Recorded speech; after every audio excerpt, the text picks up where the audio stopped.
The desert remembers the men this world tries to forget. Silas Mercer heard those words once from a dying cavalry rider nearly 30 years earlier, but he had not thought about them again until the afternoon he found the body out beyond Black Mesa Ridge, where the red sand stretched flat for miles beneath a hard white sun. The old cowboy had been riding slow beside his mule, hat pulled low against the heat, when he noticed the vultures first. 6 of them circled overhead in wide silent loops nearly 50 feet above the ground, but none came down. That was wrong. In Arizona territory, vultures wasted no time.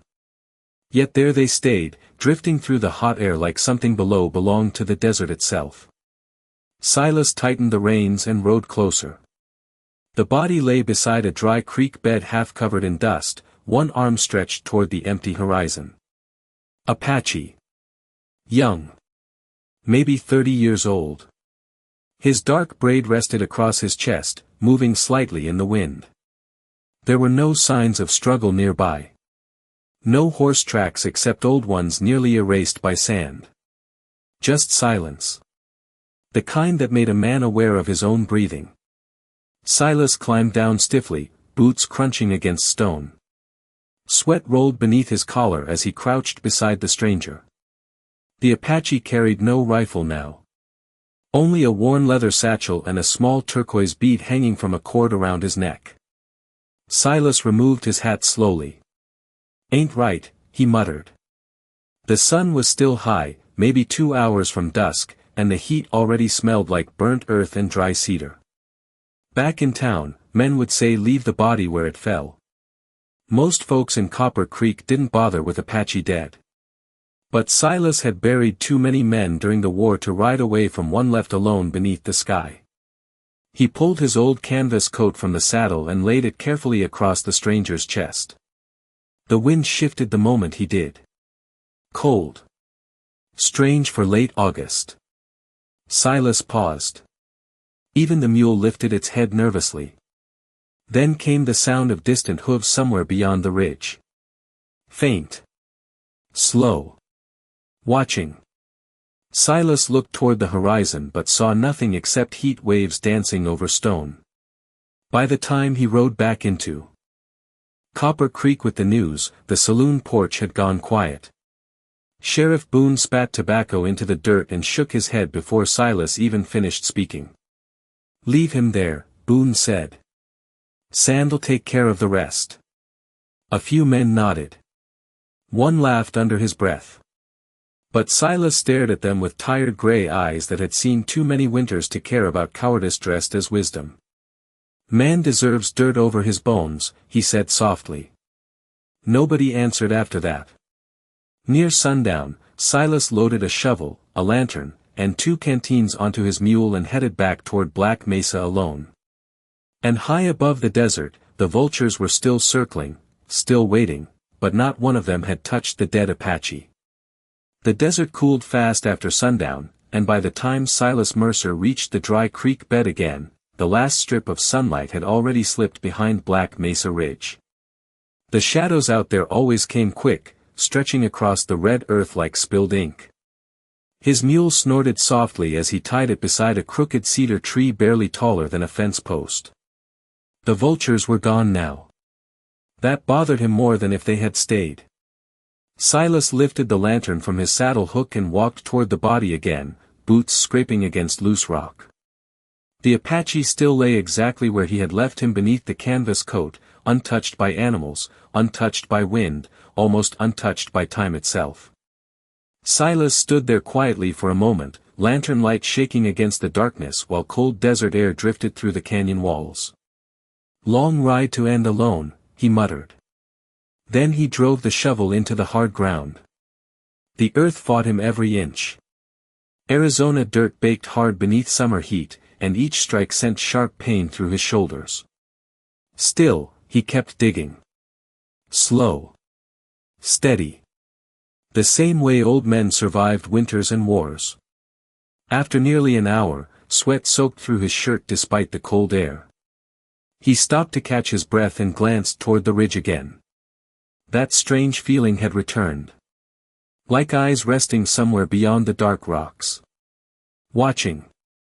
Not hostile. Just present. Silas ignored it and walked back toward the body. He knelt carefully and reached for the leather satchel resting beside the Apache's side. The leather was cracked with age, tied shut by thin rawhide cord. Inside sat only a few things. Dried sage. A folded cloth pouch. And beneath them, wrapped in worn buckskin, a silver cavalry token dulled by years of dust and sweat. Silas frowned. His fingers froze the moment he rubbed dirt from the engraving. Jonah Mercer. The letters hit him harder than any whiskey ever had. For a second, the desert disappeared. He saw snow instead. Wyoming Territory. 20 years earlier. His younger brother laughing beside a campfire with frost in his beard. Jonah had carried that token since he was 16 years old. Their father gave it to him before the cavalry took him north. But Jonah never came home. The army sent back only a letter and half a month's pay. Nothing else. Silas stared at the silver piece resting in his palm while the lantern hissed softly beside him. "How did you get this?" he whispered toward the dead Apache. Wind moved through the creek bed then, low and hollow like distant voices moving between stone walls. The mule shifted nervously behind him. Silas looked up sharply. Somewhere far off in the darkness came the sound of a horse breathing. Then silence again. His heartbeat slowed only after several seconds passed without movement. He slipped the token carefully into his pocket and returned to the grave. By the time the hole was finished, the moon had climbed high above the ridge, pale and thin as old bone.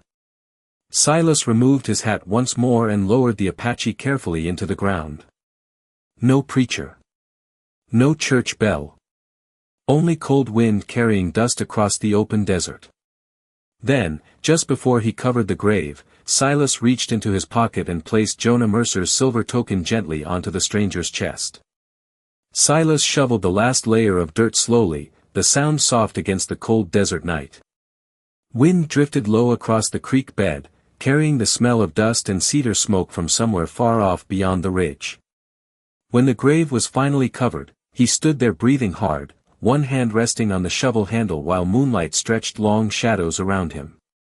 The old cowboy removed his hat again and stared at the fresh mound of earth. "Whoever you were," he said quietly, "you carried my brother farther than most men would." The lantern flickered beside him. Then the wind stopped completely. Not faded. Stopped.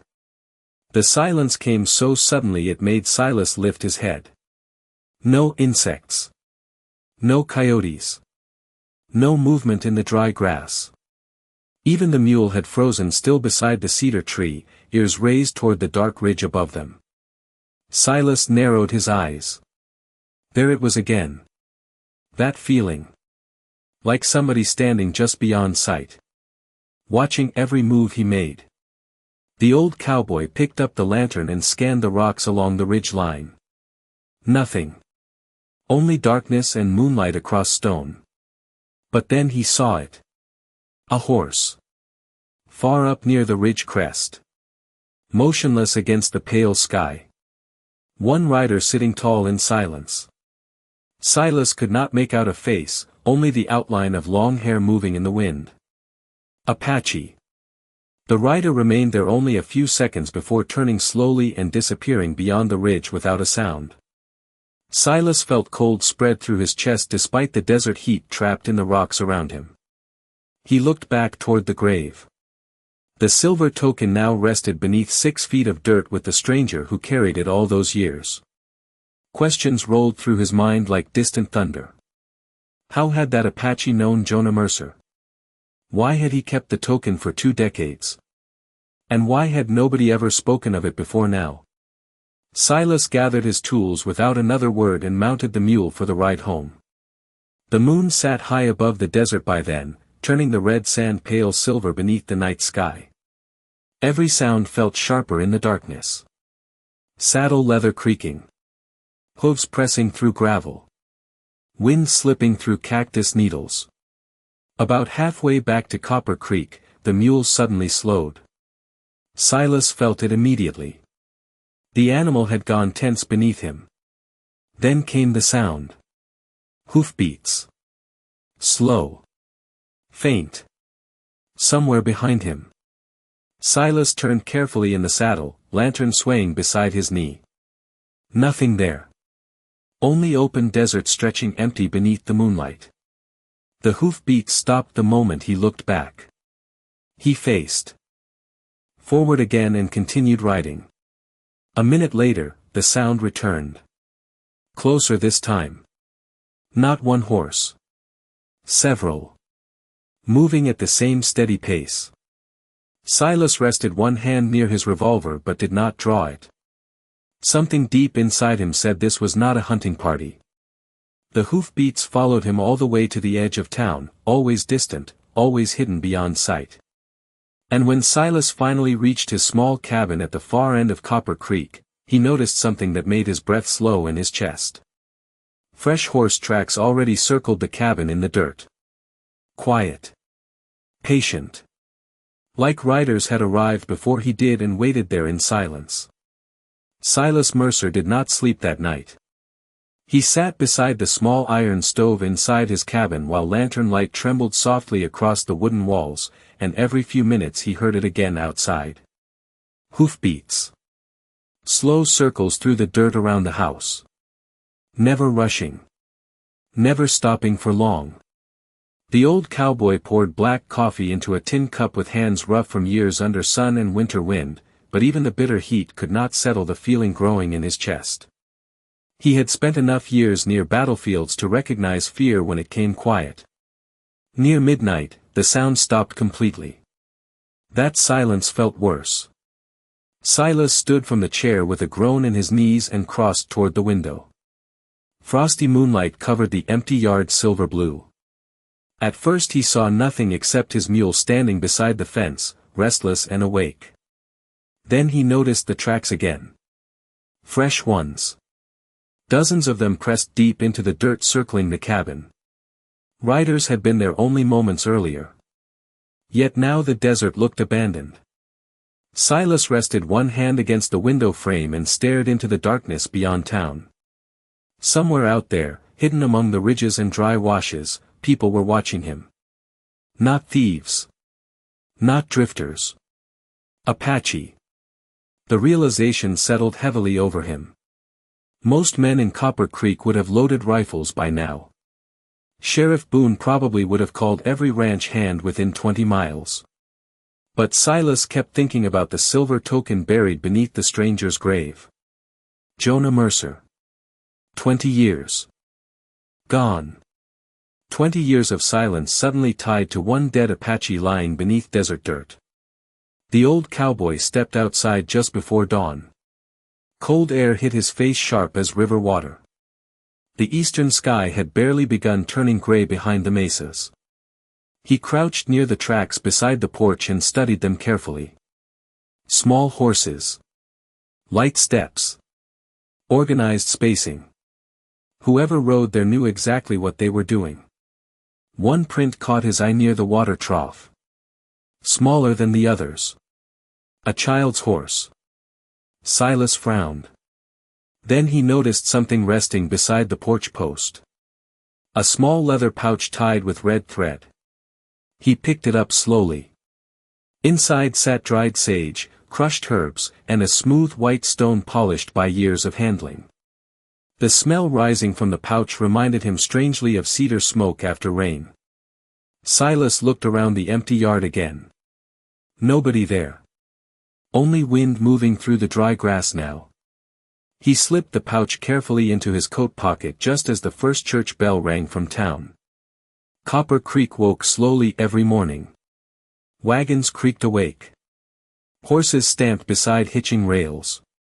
Men drifted toward the saloon before breakfast as though whiskey mattered more than coffee. But that morning felt different.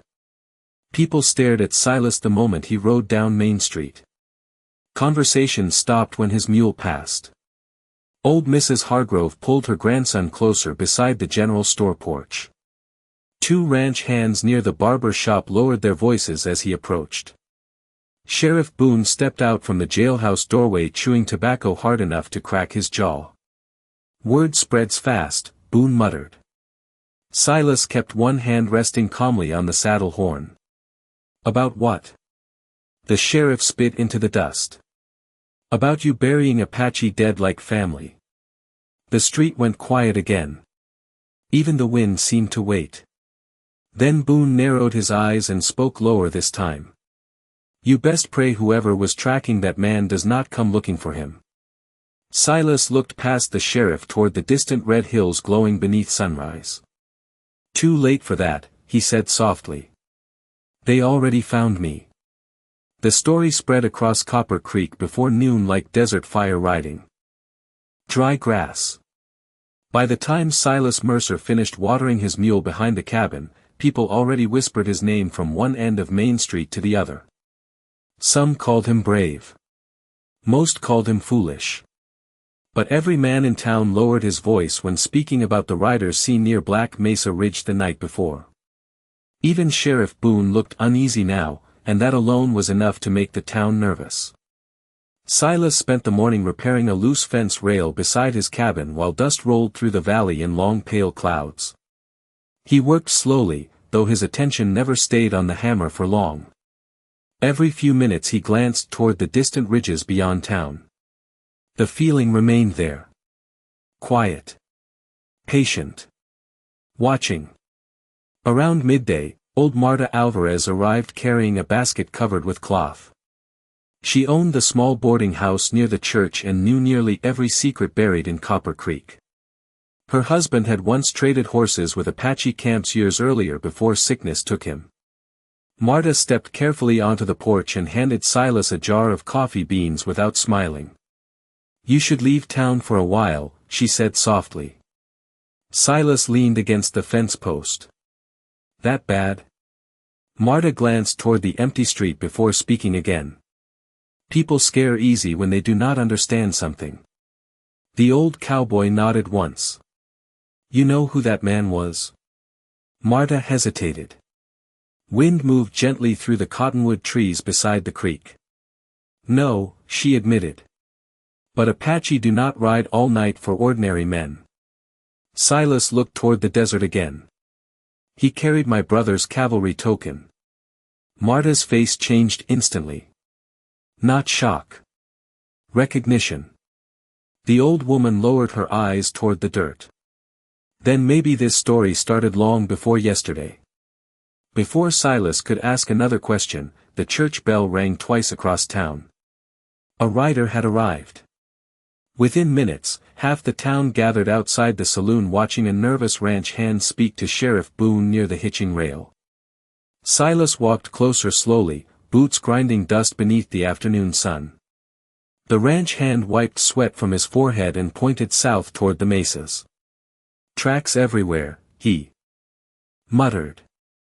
"At least 20 riders." Fear spread across the street like cold wind. Someone whispered the word Apache beneath their breath.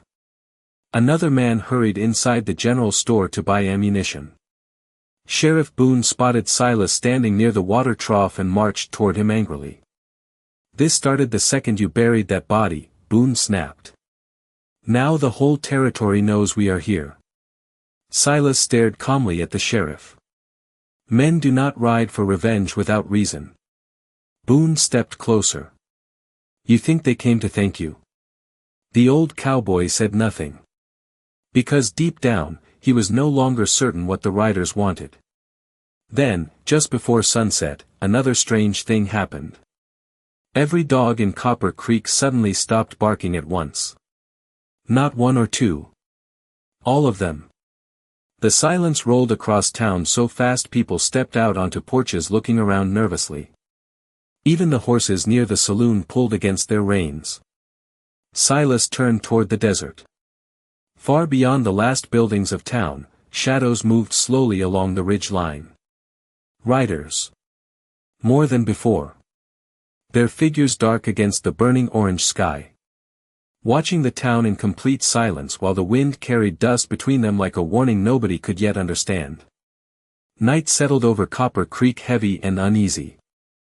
Lamps glowed behind saloon windows, but the music inside sounded thin now, strained like men trying too hard to pretend they were not afraid. Sheriff Boone had posted 2 deputies near the North Trail before sunset, and nearly every rancher within 10 miles kept a rifle close beside the door. Yet no shots came. No war cries. Only silence drifting down from the dark mesas surrounding town.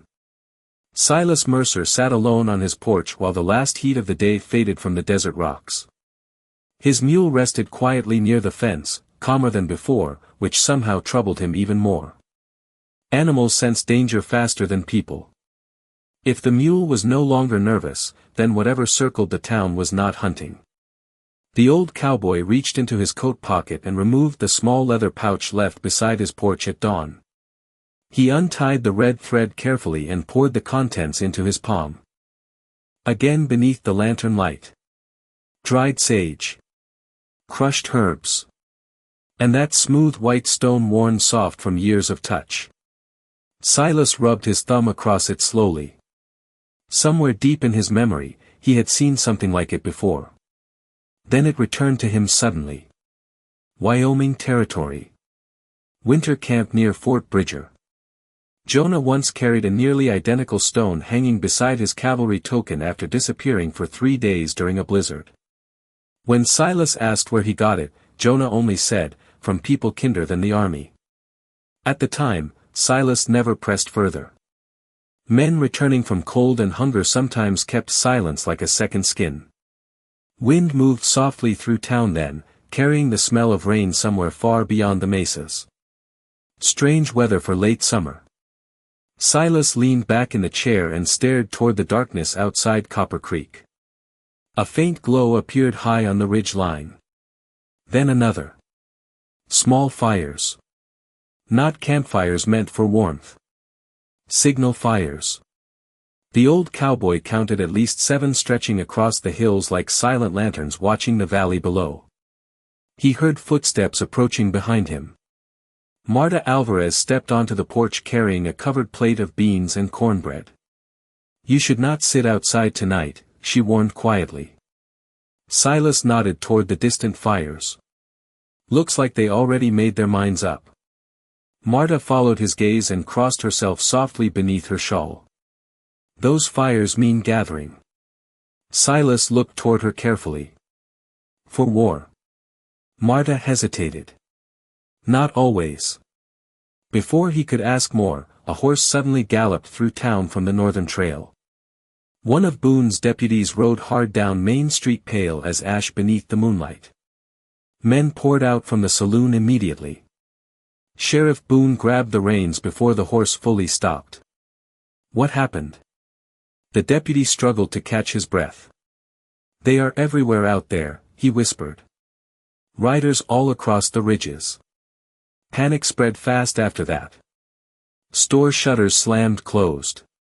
Families hurried indoors carrying lanterns. A few ranch hands loaded wagons preparing to leave town before dawn. But then the deputy said something that silenced everybody. Standing near the saloon porch. "They are not moving toward us," he said shakily. "They are facing away." Boone frowned deeply. "Away from town?" The deputy nodded. "Like they are guarding something." Silence followed. Slow. Heavy. Silas stood from his chair without another word and walked toward the edge of town where the desert opened beneath the moonlight.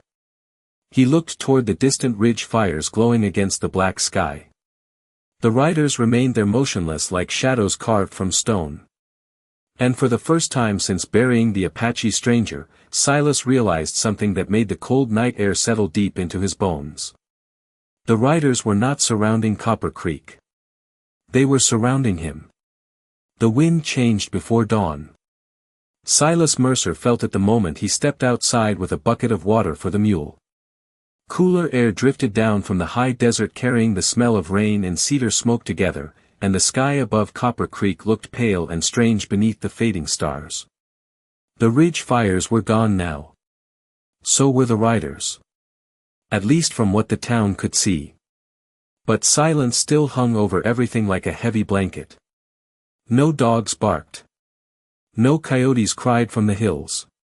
Even the church bell sounded softer that morning, as though the whole valley had lowered its voice. Silas stood near the fence staring toward Black Mesa Ridge when he heard wagon wheels creaking slowly behind him. Marta Alvarez climbed down from an old supply wagon wrapped in a dark shawl despite the warmth already rising from the earth. Beside her sat another man Silas recognized immediately. Elias Reed.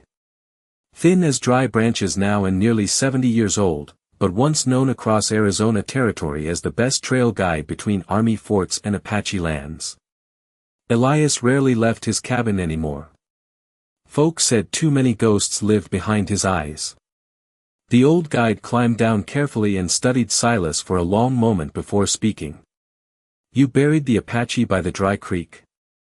Silas nodded once. Elias looked toward the desert and exhaled slowly. Then the dead man was not ordinary.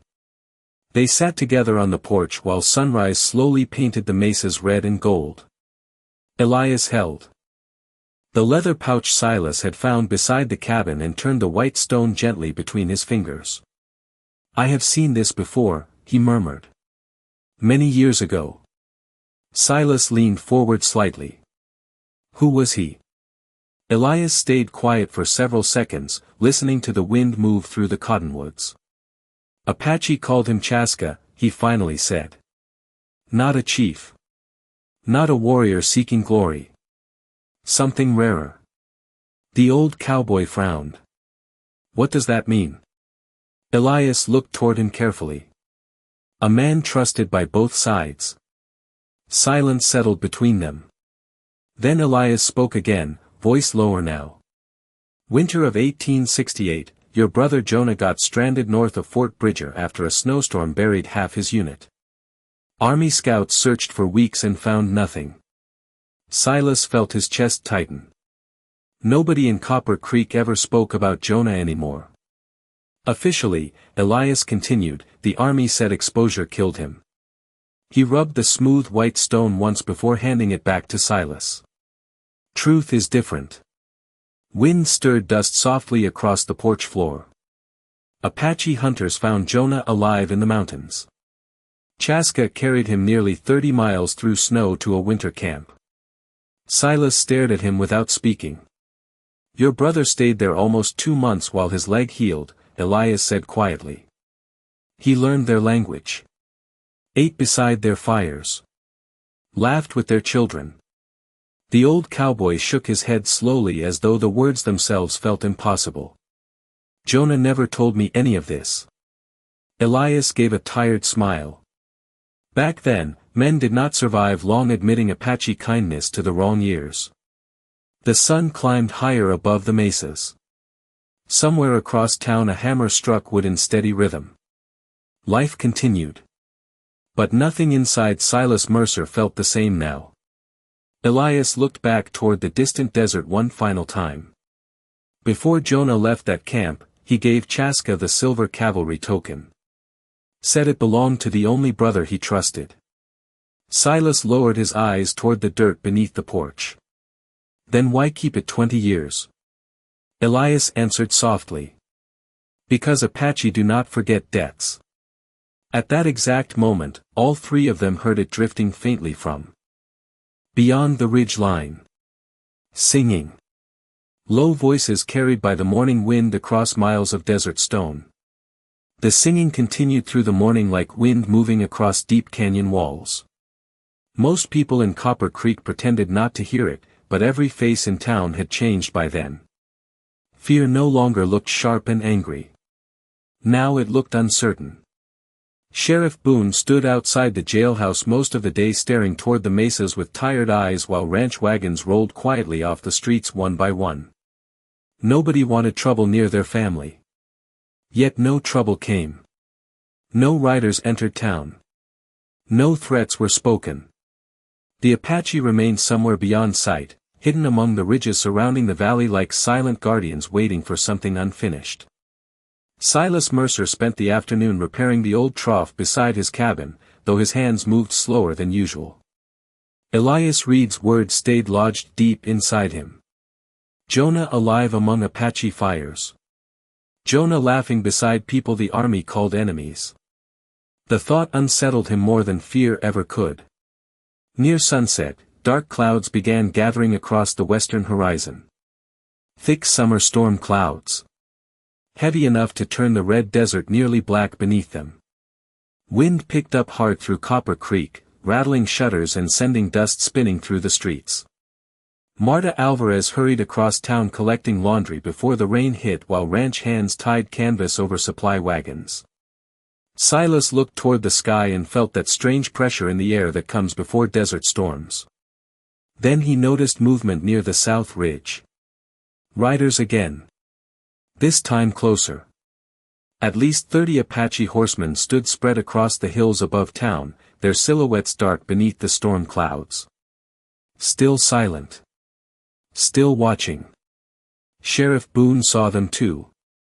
Within minutes he gathered half a dozen men near the saloon porch carrying rifles and lanterns. The tension in town tightened instantly. One nervous mistake could have burned the entire valley. Silas walked slowly toward Main Street while thunder rolled low across the desert. Boone spotted him immediately. "Tell your friends to leave," the sheriff barked. Silas stopped. "Beside the water trough. They are not my friends." Boone pointed toward the ridges. "Then why are they here?" Before Silas could answer, a violent gust of wind swept through town hard enough to nearly tear signs from storefronts. Horses panicked near the hitching rails. Dust exploded through the street so thick people covered their faces with sleeves and hats. Another thunderclap cracked overhead. Then came the rain. Sudden. Heavy. Desert rain hit like thrown gravel against rooftops and windows. Within seconds the dry creek running beside Copper Creek began filling fast with muddy water rushing down from the mesas. People scrambled for shelter as the storm swallowed the valley in darkness and noise. Silas turned toward his cabin at the edge of town just as another fierce gust slammed across the street. Something caught his eye through the rain. Riders moving fast along the hillsides. Not toward town. Around it. The Apache horsemen spread through the storm with perfect control, guiding frightened cattle away from the flooding creek and securing loose wagons before the wind could overturn them. One rider even stopped near the church long enough to help old Mrs. Hargrove pull her gate shut before vanishing back into the rain without a word. Sheriff Boone stood frozen beneath the saloon awning watching everything happen. Nobody spoke. Nobody understood what they were seeing. By nightfall, the storm finally weakened. Copper Creek remained standing mostly because somebody had protected the town from the edges outward before the floodwaters reached it. Silas returned slowly to his cabin beneath the fading rain. The porch lantern had gone dark. But resting carefully beside his front door sat something new. A single eagle feather tied with red thread beside Jonah Mercer's silver cavalry token, cleaned bright as moonlight. The storm passed sometime before dawn, leaving Copper Creek washed clean beneath a pale silver sky. Water dripped slowly from rooftops and fence rails while thin fog curled low across the valley floor. For the first time in days, the town sounded alive again. Horses shifted calmly in their stalls. Storekeepers swept mud from wooden porches. Somewhere near the church, a child laughed softly while chasing chickens through puddles left behind by the rain. Yet beneath the quiet return of ordinary life, something had changed inside the people of Copper Creek. Men who once reached for rifles whenever Apache riders appeared now spoke in low uncertain voices instead. Sheriff Boone himself had not slept. Silas Mercer could see it in the man's face when he passed the jailhouse that morning carrying Jonah's silver token inside his coat pocket. Boone stood beside the porch staring toward the southern ridge with eyes older than yesterday. "No stock missing," Boone muttered quietly as Silas approached. "No buildings burned. Not even a broken fence outside town." Silas rested one hand against the wet hitching rail. Maybe they came for something else. Boone looked at him for a long moment before speaking again. "I spent 20 years believing every Apache rider meant danger. The sheriff lowered his eyes toward the muddy street. Now I do not know what to believe anymore. Wind drifted softly through town carrying the smell of wet earth and cedar. Then the church bell rang once. Deep. Slow. Almost immediately, people began stepping out from stores and homes looking toward the eastern road beyond town. Silas turned with them. Riders were coming. Not hidden this time. Not shadows watching from ridges. They rode openly beneath the morning sun, emerging from the mist one by one in complete silence. Apache horsemen. More than Silas had ever seen together in one place. Their horses moved at a calm steady pace through the shallow mud while eagle feathers and beadwork shifted gently in the breeze. Nobody in Copper Creek spoke. Nobody reached for a weapon either. Something about the riders made the entire valley feel still. As though the desert itself had decided there would be no fear that morning. The procession stopped at the center of town beside the water trough. An older Apache rider sat at the front wrapped in a faded dark blanket, his long gray braid resting against his chest. His eyes moved slowly across the town before settling on Silas Mercer standing near the hitching rail. For several seconds neither man spoke. Then, the old rider climbed down from his horse carefully and walked toward him through the mud. Every boot step sounded loud in the silence. When he finally stopped in front of Silas, he reached beneath his blanket and held out something wrapped in buckskin. Silas accepted it slowly. Inside rested a small photograph faded from years of travel. Two young men stood beside a winter camp smiling toward the camera. One wore cavalry blue. Jonah Mercer. The other was the Apache Silas had buried beside the dry creek beneath Black Mesa Ridge. The old rider touched his chest once and spoke softly in broken English. "My brother." Silas felt his throat tighten. He looked from the photograph toward the endless desert beyond town where sunlight now spilled across the red mesas like fire. The old Apache nodded once toward him. Not as surrender. Not as gratitude alone. Something deeper. Recognition.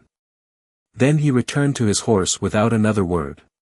The riders turned slowly and began leaving Copper Creek the same way they arrived.